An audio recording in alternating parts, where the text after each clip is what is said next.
This is Daily Blast Live. We're talking about what you're talking about. Get real. No. Yeah, this is stop. a sham. It's finally here. Drum roll.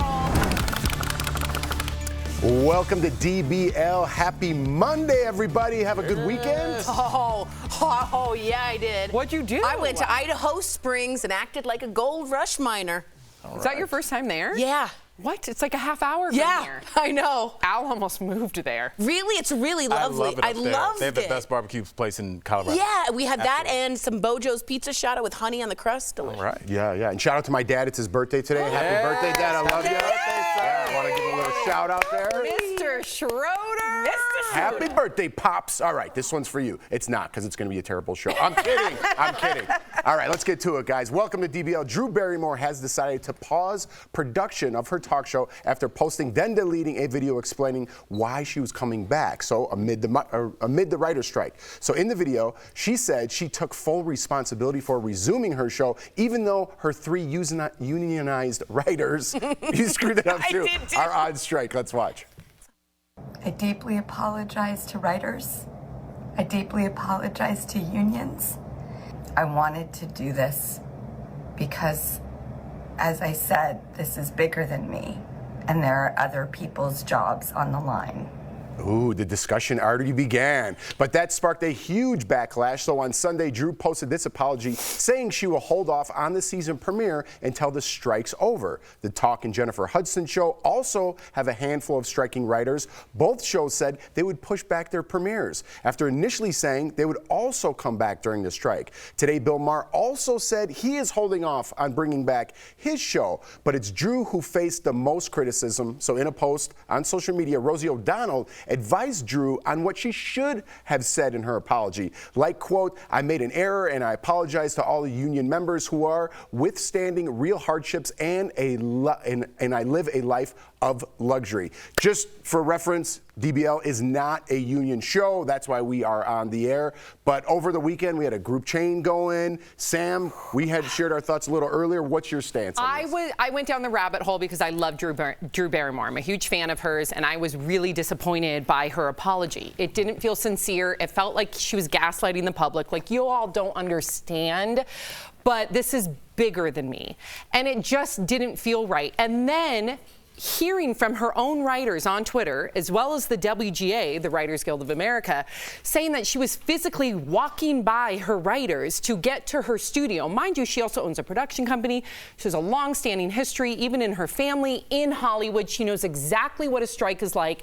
And by her, and I get it, other people have also been moving forward when their show is quote unquote struck. So she did garner a lot of the heat. I think why is because we all love her and we expected more from her.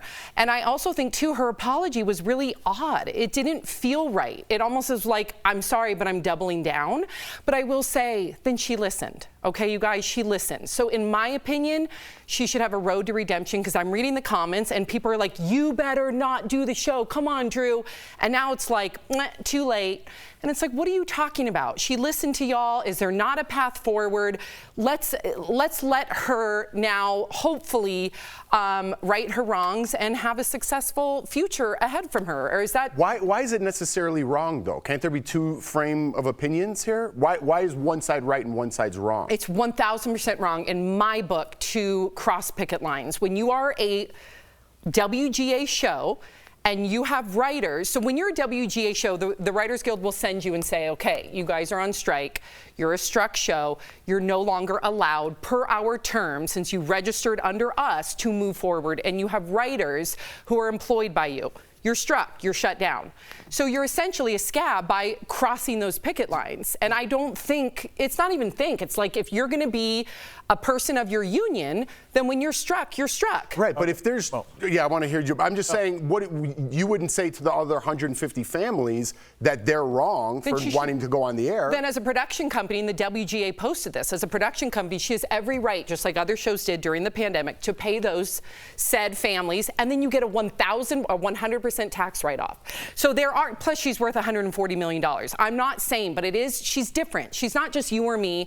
She has a production company. It's her production company. She could pay said people if she's really worried about them, because then you think about the thousands of WGA members. When you, as a very notable figure, decide to cross picket lines, you are then prolonging everyone else's sacrifice. So yes, 150 families that she could have taken care of, or the thousands of people who every day are showing up at 6 in the morning till 6 o'clock at night, and you're prolonging that. They can't put food on their table. Right. So that's my opinion. I mean, very well said. But I just don't want us to lose sight of the fact that everybody is forced to scramble and make these apologies and make these career potentially catastrophic decisions because the networks turned off the spigot and nobody's eating anymore.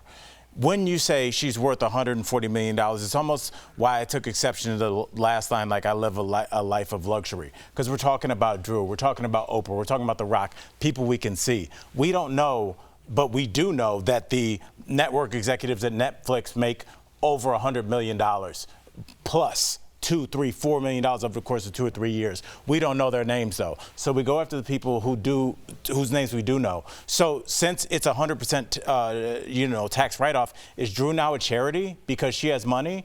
How long is this strike going to go? No, but when you are represented by a union and you have the benefits of the union of making sure that they're fighting for your wages, and then you also get health care and you get a number of things, if you decide to enter into that union and you're a part of them and you've benefited from their resources for decades and your family for decades, this is the time where you stick with that union. I am down with that. I'm just saying there's another side. I don't think there is another side. Really? You don't? I don't think. You don't think her looking at those 150 people? No, I'm with. Can I just step in here really quick? Please. I'm 1,000% on with Sam. And if you don't know, the Barrymores have lived their life and gotten their fortune from writers for about 4 generations. Not only that, if you know what a strike is, which she should know as someone of the people, interrupting a strike stops the strike. The idea of the strike is 100% of the people have to disrupt the industry because those Netflix CEOs aren't backing down. So if Drew Barrymore, as you said, walks past her writers, she's lifting the corporations up and putting the writers down. And as I say very carefully, a very privileged person of 4 generations of Barrymores, she should know better. What about a person that's trying to keep their show on the air? I mean, she's not killing it in the show rating. in the air. I'm saying she might have some pressure from other people saying we need to keep this show out there. Then have a backbone and don't be a scab. That is what you do when you made your living. She can have a backbone, but I'm saying the people around her, if she goes off the air, now everybody's losing their job. I'm just saying there's other things to consider, and you being the most empathetic person I've ever met. Listen, you would be thinking about those families. Of course you do. But again, if I owned a production company that has X amount of dollars and I know at the end of the year that I'm going to owe $20 million in taxes and I can write that off, that to me is a win-win, in my opinion. I do want to end it with this, at least from my point of view. Drew Barrymore did the right thing yesterday. So I am not holding her feet to the fire anymore at all. Drew Barrymore, thank you for listening to everybody. I hope that you have a successful, once your show comes back, I hope everything is back to normal and everybody can see her as the Drew Barrymore that a lot of us love. So the people that are continuing to rake her over the coals don't agree with at all. Like, enough is enough. I think we'll end it there. Good discussion. We'll be right back.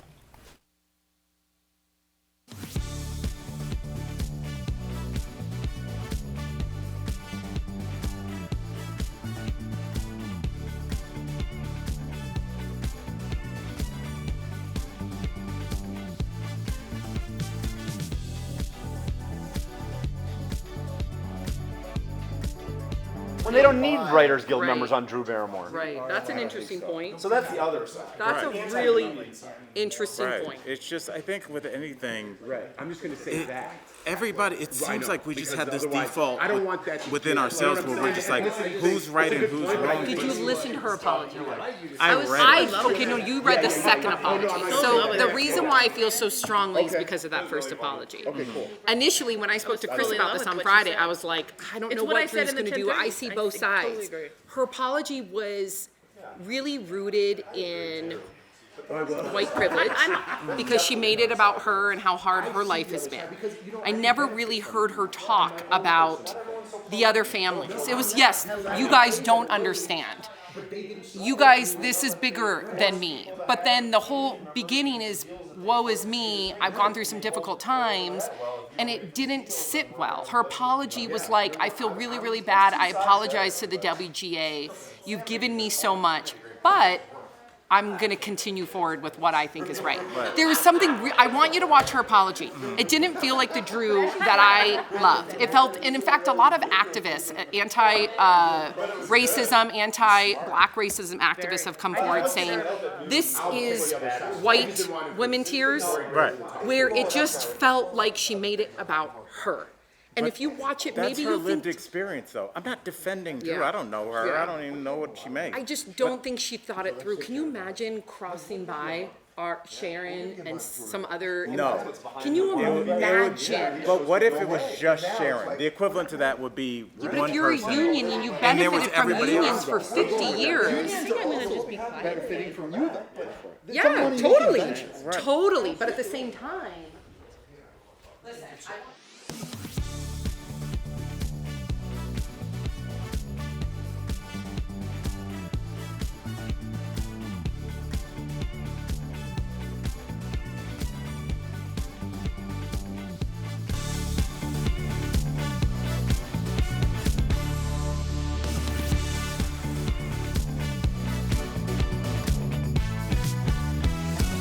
All right, good conversation in the last block. Welcome back. This should be good as well. Russell Brand is facing some very serious allegations from 5 different women who have accused him of sexual assault, abuse, and rape. So 2 British media outlets interviewed the woman who said the alleged incident took place between 2006 and 2013. They said they only came forward after reporters approached them. One of the accusers said she was sexually assaulted while in a relationship with Russell when she was 16. Another woman said Russell raped her in LA back in 2012. Before the stories were published, Russell posted a video denying the allegations. Let's watch. I was very, very promiscuous. Now, during that time of promiscuity, the relationships I had were absolutely always consensual. I was always transparent about that then, almost too transparent. And I'm being transparent about it now as well. And to see that transparency metastasized into something criminal that I absolutely deny makes me question, is there another agenda at play? Does anyone else find this a little ironic? tell me. I'm putting aside the obviously horrific sexual assault allegations, but as someone who is Russell Brand, the conspiracy theorist, in a way, a lot of people agree with what he said, but he gave misinformation about COVID. He's now talking about something weird with the Hawaiian fires. He's now claiming that there's a conspiracy against him, which is yet another conspiracy. And at some point, you can't just spout things and then say people aren't listening because you don't like what I'm spouting when there's 5 women accusing you of violent sexual assault. You don't get to use the conspiracy theory to get out of that when you are itself a conspiracy theorist. Well, it doesn't hold water when you yourself constantly use theories that really don't have any evidence to support them, and then you use one again to get out of this allegation. I worry that we're putting on the same scale 5 sexual assault allegations on the same as a crackpot theory about the Maui fires.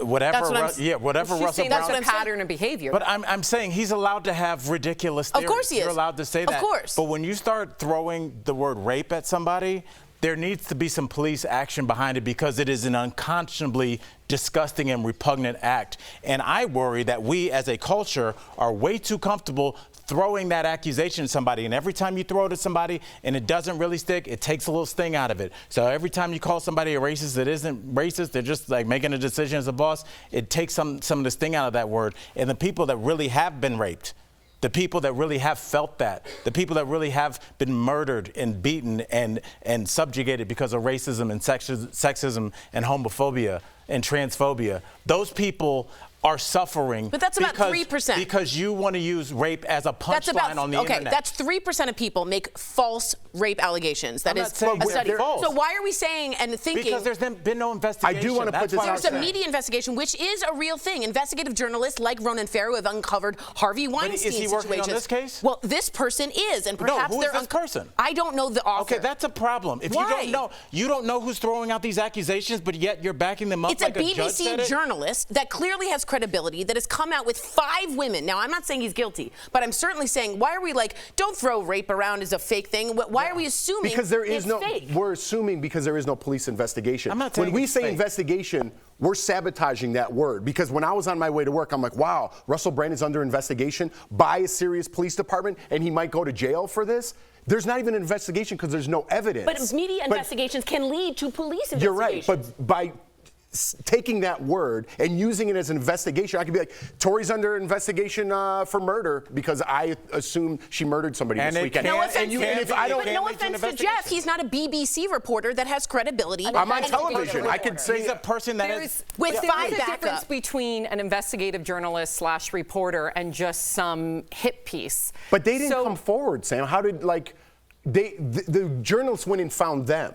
Because there's been a lot of, from what I understand, there's been a lot of rumors, and again, I'm not saying rumors should then justify a hit piece, but maybe it's what got the wheels turning when it came to this investigative piece. There's been a lot of rumors of his promiscuous, blurred lines, sexual activity that some women, if they were heavily intoxicated, I'm speaking very loosely, would deem rape, because that is rape, because they would not be able to consent. I'm not saying he's guilty. I'm not saying he's guilty. No, I know you're not. But I do think that an investigative reporter, yes, it's not a criminal investigation, Right, but it's different. is 1,000% credible. And I'm legitimate, not saying it might not be legitimate. I'm just saying when we start using words like blurred lines and can lead to an investigation, you potentially take some of the sting out of that word rape and sexual assault, because if you're wrong from your investigative reporter that you haven't even bothered to learn the name of, So I can't then call rape if I don't go to the police? Not unless we have a credible witness and the police are investigating Okay,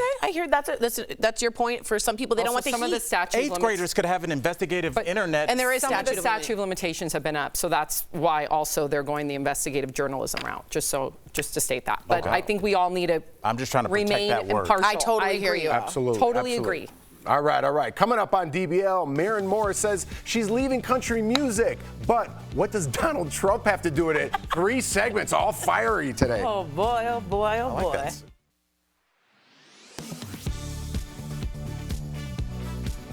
It's that time of year again, time to get your annual flu vaccine. And this year it's accompanied by the rollout of a new COVID vaccine as well. There's one study that caught our eye. It suggests there may be a heightened effectiveness for patients who take their COVID-19 vaccine in the same arm. So let's get the facts. Our source is Dr. Charles Brugier, emergency medicine physician with Novant Health, and the study itself published in eBiomedicine. Scientists in Germany looked at health data for 303 people who got the mRNA vaccine, followed by a booster shot. Antibodies were measured 2 weeks after receiving the second shot. According to the study, the percentage of patients with detectable levels of protective killer T cells, which help destroy the COVID virus, was 67% in people who got both shots in the same arm, compared to 43% for people who got them in different arms. It's thought that perhaps because when you use the same arm and the same kind of vaccine medication drains to the same lymph nodes in that arm, it's going to cause more of an exaggerated response within the lymph nodes. Dr. Brugier says this effect may help people who have a harder time with immune response if they get the vaccine in the same arm. However, he says the study only looked at 300 people, so its findings can't be generalized to apply to everyone. In the end, he suggests whatever you're comfortable with, you should do. Most of the antibody response and immunity levels by getting it in the opposite arm were the same. They just noted a difference in 2 of the many components of the antibody response that seem to be get a better response when the same arm is used. Brugier tells us he would be curious to see if further studies replicate the same result, but he says it's far more important to just get the vaccine than to debate which arm it should go in. With your Verified Fact Check, I'm Megan Bragg. Can I get a hallelujah? Can I get an amen? Feels like the Holy Ghost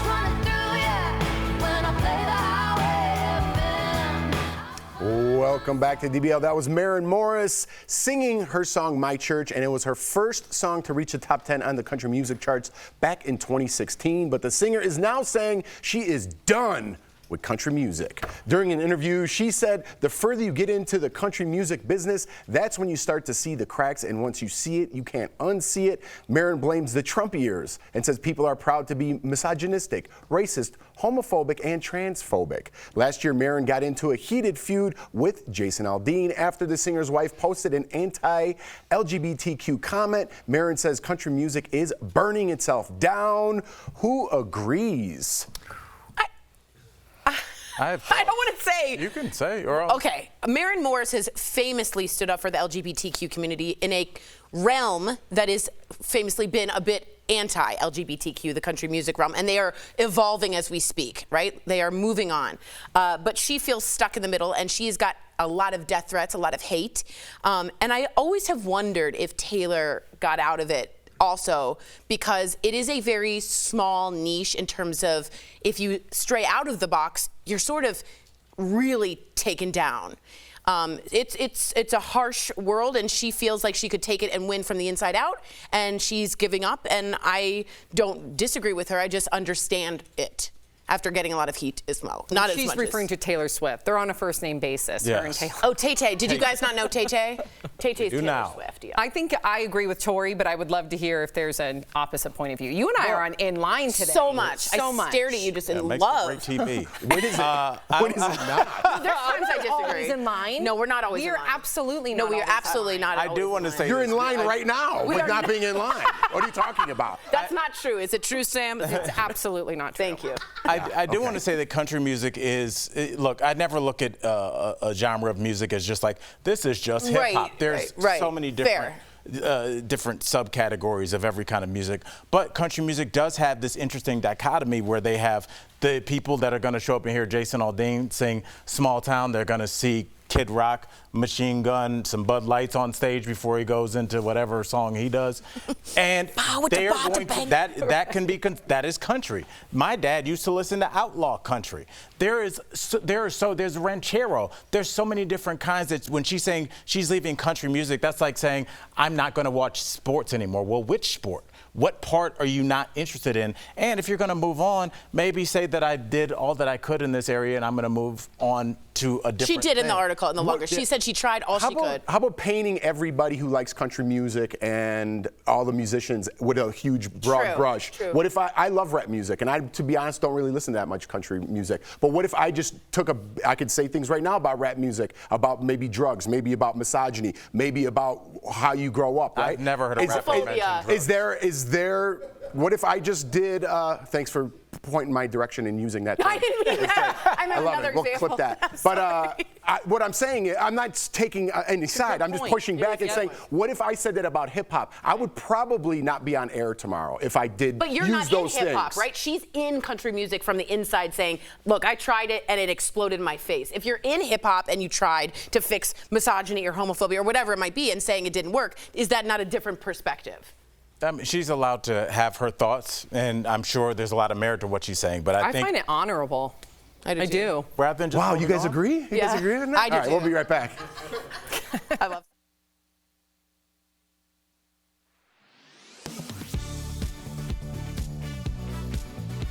Ballot security is a major issue among voters. Elections officials have recently taken steps to strengthen that security, but some of those steps have created confusion. Verify viewer Mark texted us to ask whether rumors that 0 voting machines will be certified by Election Day in 2024 are true. So, Mark, let's verify. Our sources are the U.S. Election Assistance Commission, the Help America Vote Act, and the National Association of State Election Directors. Voting machines can be certified by a federal agency called the Election Assistance Commission. However, certification isn't required by federal law. States control the vast majority of election laws, even for presidential races. Many states require their voting machines to be certified by the EAC, but some don't. To be certified by the EAC, machines have to meet a set of standards called the Voluntary Voting System Guidelines and be approved by special testing labs. In recent years, the EAC has developed updated guidelines, primarily related to cybersecurity. That update appears to be the cause of the confusion. Starting November 15th of this year, all new voting machines have to meet the updated guidelines in order to get certified. But that doesn't mean machines approved under earlier guidelines are no longer certified. Any previously approved machines remain certified unless they are explicitly decertified. So we can verify, no, it's not true that 0 voting machines in the US will be certified before the next presidential election. Every state, even those that don't require EAC certification, has a procedure of its own for certifying or approving voting machines. Some even require additional testing beyond what the EAC does. And all states, regardless of their laws, are required to follow a few baseline federal regulations established in 2002, which mostly deal with basic machine functionality. With your Verify, I'm Casey Decker. All right, you ready? Do it. I think our show's a little different. We could say what we want and go deeper than other shows can. Our chemistry is just so on. Sometimes I'm a little mad at my co-host, Jeff. And my co-hosts have to trust that I'm gonna bring it and be 100% all the time. There's 0 filter with us, whether you love us or hate us or you can't stop watching us. DBL is on.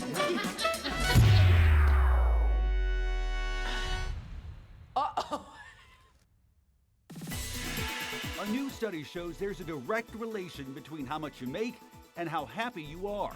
Let's connect the dots. A salary in the ballpark of $105,000 a year is enough to make the average person happy. That number is well above the median income for folks here in the U.S., which is about $70,000. It's important to note the number depends on where you live. But studies show it's not necessarily how much you make that determines how happy you are, but rather how you spend it. Researchers say people are usually a lot happier when they spend money on things like experiences and social connections instead of material goods. Of course, money isn't the only key to happiness. In fact, no matter how much money you make, scientists agree, what you use your money on is not as important as who you spend it with. And that is connecting the dots.